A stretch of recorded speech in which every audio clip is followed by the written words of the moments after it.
Hey, everybody. Welcome back. Good to see you. I'm Keith Wallace. This is Alana Zerbe. You're listening to After Wine School, and today we're talking about corks and enclosures and everything else. So just like my mama used to say, what's the most important thing? What's on the inside or what's on top? Alana? I never met your mom, and I'm glad. Absolutely, folks. Yes. It doesn't matter if it's a cork or if it's a screw top. That's the question we're going to answer today. In this episode, we are going to give you a nice short history of the cork and also the rise of cork alternatives and some practical advice so that you have good takeaways to make informed decisions about wine buying. Absolutely. All right. Before we go any further, everyone should probably know what cork is and what it isn't. Okay. So cork is actually the interior of bark, actually. So there's a specific kind of oak tree. It's called the cork tree. That interior, it's very spongy. And which is very unique, right? Because it has a lot of holes inside of it. So when you press it, you can compress it really, really tight and then it'll bounce back. Compress really tight, bounce back. So yeah, like this worked really well, and it's waterproof too. So it does a lot of good stuff. That's what cork is. So you actually peel it off the tree and then it'll regrow. So you'll see cork forests that are being managed, like they'll have large cuts through their bark, but then they just grow it back. It does take a long time. We're talking a good decade plus to actually regrow. So you do need to have very large forests of cork trees to do this. Yeah, and so cork has always been a very valuable resource. And in fact, in the 1660s, this is one of my favorite little factoids. It was actually a scientist, Robert Hooke, was looking at cork underneath a microscope. And he noticed what looked like bands of monk cells or maybe penitentiary cells.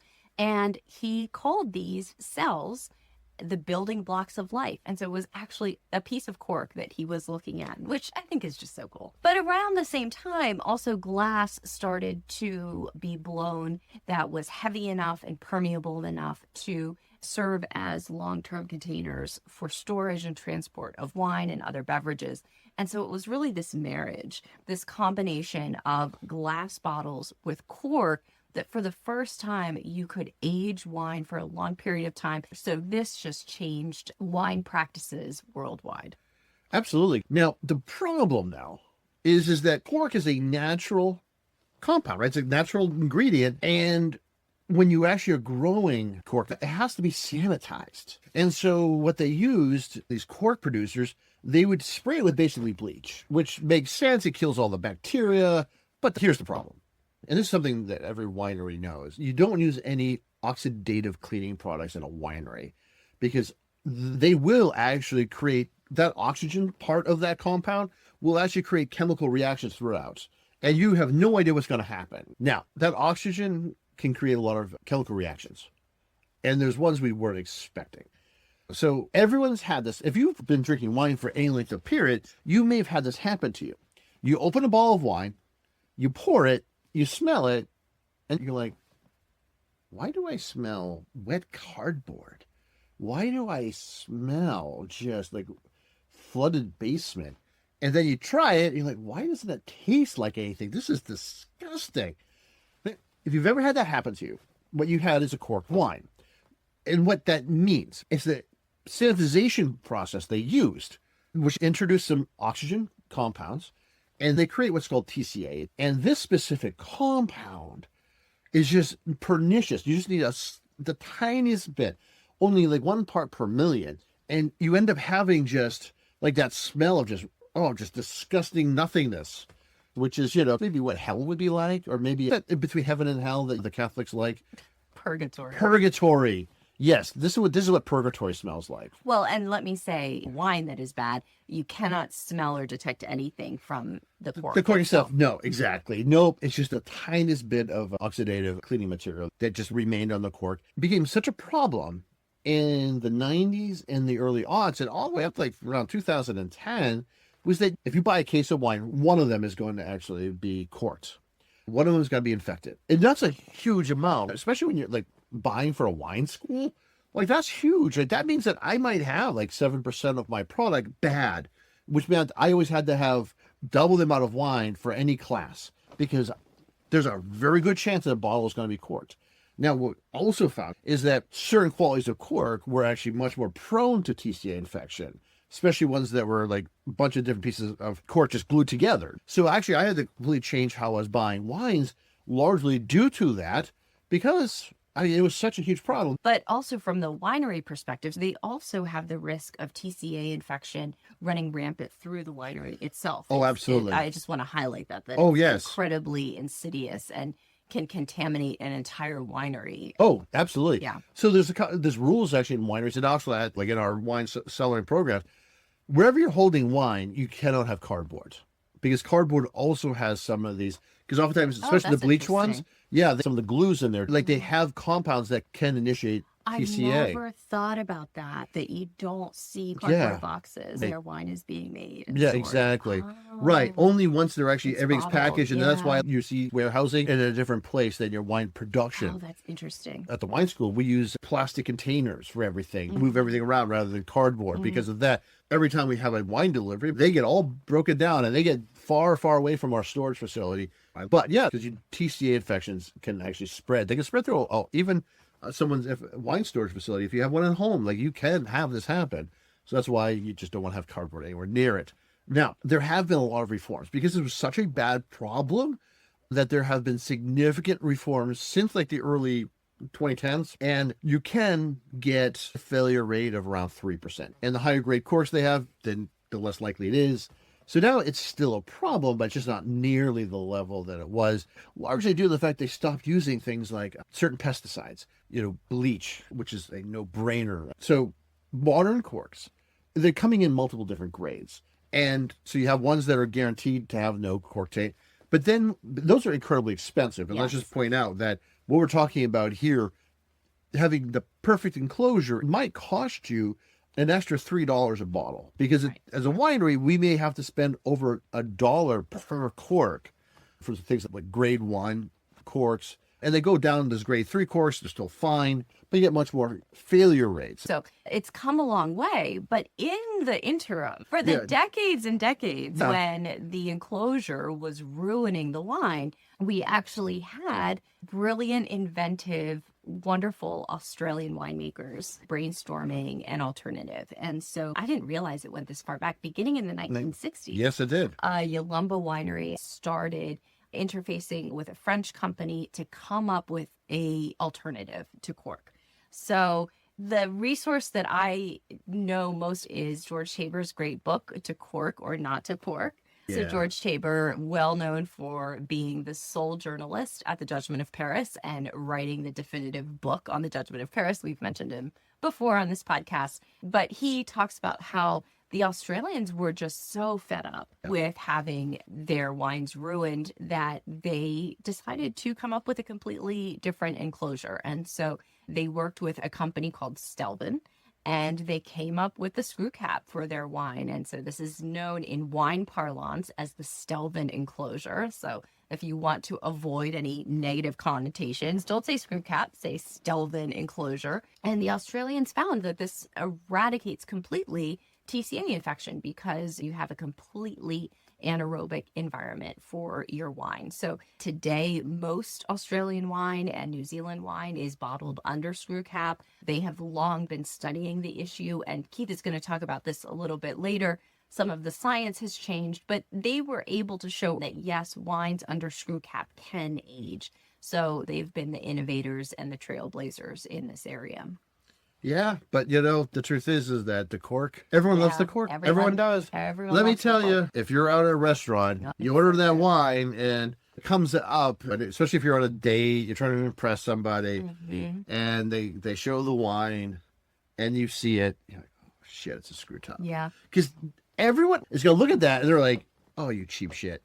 Because when the sommelier just cracks it open, but it's just not the same thing. You don't have the pulling of the cork, the laying of the cork down, which, by the way, people, you're just supposed to look at to make sure that The name on the cork is the same name on the label. And touch it to make Yeah. sure it's Make wet. absolutely and touch. That's true. Absolutely. Make sure it's stored properly, and that's it. I mean, I do love Delvin Enclosures. I love them, despite it actually being so much better from a production standpoint. You don't have the market demand because if you're moving to Delvin Enclosure, you're going to get hit with sales, especially restaurant sales. And it's also hard with direct to consumer. Places like Australia, New Zealand, they went wholesale. It wasn't just one winery, it was everybody. Everyone moved as a unit to screw tops. So that made it easy for individual wineries to make that move. Whereas everywhere else, especially in the United States, that's not the case. But because there's such consumer rejection and backlash against the screw cap, there have been alternatives to the alternatives. Everybody has seen the synthetic corks. Evil. They're terrible. I mean, they just have a plasticky Band-Aid smell. But there have also been things like the glass enclosures, the Vinolock. Now, those are fancy. Those are sexy. Those are great. Once in a while, I'll see those. Yeah. I'm like, ooh, a rare sighting. Them. Right. Like, yeah. There's something called the Helix, which has kind of a Helix imprint in the cork, which is an alternative to screw cap. You can screw it out, but you still have the cork tape exactly. Problem. I know it's a cork screw cap, and it's the weirdest thing I've ever seen. Yeah. And it's super expensive. Yeah. There's something called the Zorf, which is like a pop-off. That is the funniest thing. It's so weird. Oh, they're so it's tacky, so tacky looking. Really tacky looking. You can't use those and be considered serious. And then also just using the crown cap, which is something that, you use in sparkling wine production, and you'll see it on pet nats. I personally love a crown cap. Yeah. Because I hate foil. So I like anything that avoids foil. But crown caps still have an association of lower tier wine. Oh, yeah. But things age well under Delvin. It's the perfectly engineered enclosure, right? It's standardized to the point, actually, that I can dial in whatever kind of style of wine I want. I can use a specific cork. And the beautiful thing about it is that we're on like the 10th generation of Delvin enclosures. And the problem was oxygen transfer. Oxygen transfer is good and bad. There's times you don't want oxygen at all, but you kind of want some in other periods. For instance, if I actually make a wine and put a screw top on it, there's never oxygen coming in there again, right? If it's not permeable, nothing. And that can be a problem because what you can get is reductiveness. Lack of oxygen will mean that you might end up getting like a cabbage or like a burnt match smell, or even like dead animal. But now that we're on so many different generations of screw tops, they now actually have some permeability of oxygen. So if I have a red wine and I want it to age with a Delvin enclosure on, I can actually buy ones that will allow up to 0.5 grams per liter of oxygen over a year. So a tiny micro-oxidative quality. I can go all the way down to 0.1 if I want, or 0. So if I had a white wine that didn't want any oxygen transfer, then I could have a 0, all the way up to 0.5. So I could do that and just have this tight control over it so that there's some interplay, because that oxygen we found is necessary for aging red wines. I mean, how we want them to age. Do we want this big, bold red wine that slowly evolves over 10 years? Or do you want something that's big and round and plush that will evolve over the next 3-4 years? So we can really dial that in now with the choice of which type of enclosure. Right. So with white wines, like aromatic white wines, a Riesling, you don't need a lot of permeability. Almost none. Right. Because you want to avoid browning. And so a screw cap is actually perfect for a Yeah. lot of German style white wines. Oh, yeah, absolutely. And one of the great things when you're doing this, because you can dial in so close, that you need almost no SO2. So you can actually make biodynamic or natural wines or even organic wines without any use of SO2. But you have to have that control of the oxygen. Okay. Yeah. Yeah. Yeah. So let's go into sustainability. Woohoo! So let's talk about the thing that brings a lot of ire out in some people. I had a run-in recently. It was so weird. Oh, you told me about this. It was so weird. In a Wine 101 class, I started talking about screw caps, as I do, Yeah. because it's a great story and people are genuinely curious about them. But somebody in class, as I was talking about how versatile and great screw caps are, started just getting really angry. Like, and the type of anger where I'm not going to ask, why are you getting so angry? Like, obviously something I'm doing, something I'm saying is having a really bad effect on you. And I just want this class to be over and you to leave so I can talk about you to everybody, which I did. It's understand, like, if you were talking about, like, how you hate puppies and you like going home and kicking puppies, that someone's getting angry in class, it's a wine class. So I wrap it up. And I didn't ask him what that was about. But when people have strong feelings in this realm, it typically has to do with sustainability or protecting not just the romance of wine, but the way of life for small farmers. Yes. So my gut instinct is that he is of the opinion, and there are people who believe this, that screw caps and alternative enclosures are a threat to the cork farming business. And that this is something that, of course, is centuries upon centuries long, has lots of tradition, adds biodiversity in the Mediterranean. And so there's a lot of positives to it. And any threat to that industry is something to really rebel against. But the cork farmers themselves cannot produce enough corks to meet demand. So there's a need for alternatives anyway. So there's this misconception that you should stick to corks because of a sustainability argument. Alternatively, people who advocate for screw caps sometimes say, oh, well, that's better for the environment, because they're thinking that aluminum can be recycled. And that's just often not the case. So when it comes to sustainability, it's much murkier to actually measure. So I would just say that's the flashpoint. That's where people get really triggered on this argument. And there are pros and cons on each. And it always has been a flashpoint, because every cork will always be sold. Like, every cork producer, if they can actually get corks to market, they're bought. So a lot of the wines in the world, if we wanted to cork every wine, we'd actually have to quadruple the amount of oak forest we have. And it would take about 50 to 100 years for those cork trees to actually come into production. So we are always at a limit of how much cork we have. But here's the problem. The economics of moving from cork to Delvin enclosures is incredibly expensive. You need a completely different bottling line. How you actually have to inject gas into them, how you actually inject the wine into it, all is a little bit different. And that's actually a mid-six-figure change. You also have to train everybody up on the systems. And then you also have to invest in all the product. Everything, every cork, every bottle doesn't work with Delvin enclosure. And so you're going to have to move all of your systems over, because you cannot have two different systems in one winery. Well, some very high-end wines do, but yeah, or you're very large, but you really can't if you're even a small to mid-size, because the space alone is too expensive. And also, one of the hardest things to do is keep these things maintained, largely because they break apart so much. There's so many moving pieces. I got one of my students into a winemaking position quickly, largely because he actually had experience in working with similar systems.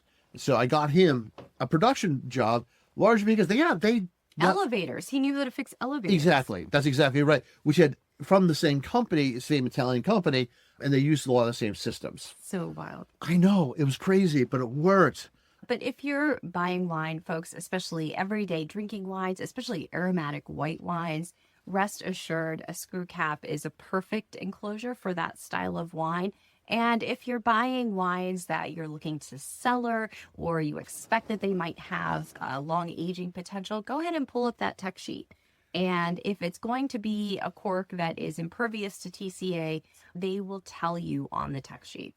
Yeah, if I'm aging wines, I want to know what the cork is, because if I don't see a perfect cork in there, if I don't see that they're using what I call grade 1 or grade 2 corks or a guaranteed cork, I'm not going to age it for any length of time at all. You can always tell what a winery thinks of their wine by the cork they use, though. So it's kind of interesting. If you open a wine and it's got that one of those composite corks, just basically looks like it's just like bits of cork glued together with a cap on it. That's the lowest, that's the cheapest kind of cork. And they're like, we're going to drink this in 6 months at most. Or you're going to pop this and drink this. You're not even going to notice that cork because this is just an everyday wine. The best corks, they're long. They almost have no openings in it at all. And they are just, they should look they're uniform. Uniform and seamless. No, those are great corks. And actually, if you're a home winemaker, you can choose really good corks, largely because other things are going to go wrong with the wines. I don't want the cork to be a part of that problem. So I actually spend more money on corks for my students than if I'm professionally making wines, because I'm usually making wines that are supposed to be consumed within 5 years. So yeah, I love this issue. yes, I love this topic. I love it because it's about everything that wine's about. It's about history, culture, change, adaptation, yes. science versus consumer expectations and myths. And yeah, I absolutely love it. So thank you for indulging me in this topic Well, today. absolutely, absolutely. Yeah, I've thought far too much about cork than any reasonable person should. Do me a favor. Do Alana a favor. Like and subscribe. Great reviews always help, especially on Apple. They're surprisingly effective. But also, look, if you like what we talk about, if you like how we talk about wine, if you like the idea of wine not being for a certain kind of person, that is for everybody, if you want to actually excel, or maybe even think about it as a career, like we have it as our career, I recommend taking a small A course at the National Wine School, wineschool.us, the only certification body that's specifically designed for the American market and for American students. So that's what I recommend. I know you have other recommendations. I do, folks. If you happen to be in the Philadelphia area, please do come by the Wine School of Philadelphia and meet us on our home turf for a class. And if you would like to watch a video of this episode, you can find us on YouTube. Our channel is Wine School USA. Fantastic. And definitely when you come, definitely if Alana's the teacher, just like bring up her anti-cork bias. Bring it up, yell, scream, get really red. Thank you, everyone. Have a great night. Cheers. Cheers.